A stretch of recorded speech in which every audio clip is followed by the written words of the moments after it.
Israel launched a major strike on Iran and its nuclear program. Israeli Prime Minister Benjamin Netanyahu described the attack as a last resort to prevent a nuclear-armed attack. The airstrike, which involved some 200 Israeli warplanes, targeted Iranian nuclear facilities and top military commanders. Matter of fact, the AP, the Associated Press, is confirming the Israeli strike killed General Amir al-Hajdi. He's the head of the Revolutionary Guard's missile program. So he is one of those people who was just killed. And we also have some new images that are just coming into our newsroom. So this is the city of Tehran. That's the capital of Iran.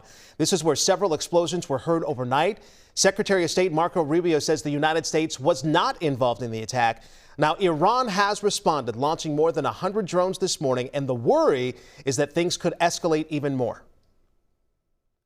So we're very scared of not having enough supplies at home. I woke up by the alarm and couldn't back to sleep. Anyway, I hope everything will be quiet. We want peace, you know. Let's go ahead and get to CBS News' Jared Hill, who has the very latest.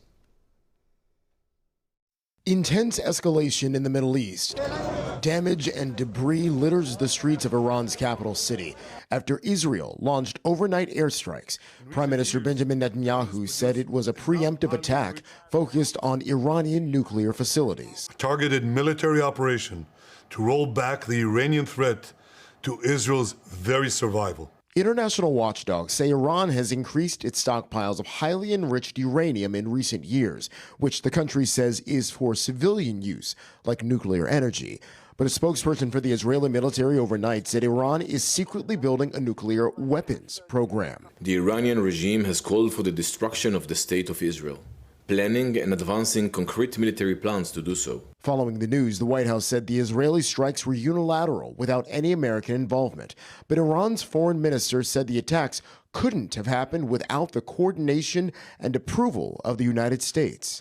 Earlier this week, the U.S. began suggesting non-essential staff and their families evacuate nearby Iraq due to heightened security risks, amid word Israel was ready to launch an operation in Iran. We have a lot of American people in this area, and I said, we got to tell them to get out because something could happen soon. And I don't want to be the one that didn't give any warning. The overnight attack calling into question the future of planned U.S. talks with Iran about its nuclear program. Jared Hill, CBS News. Now, this morning, Iran has announced on state television that it will not participate in those negotiations on Sunday and until further notice.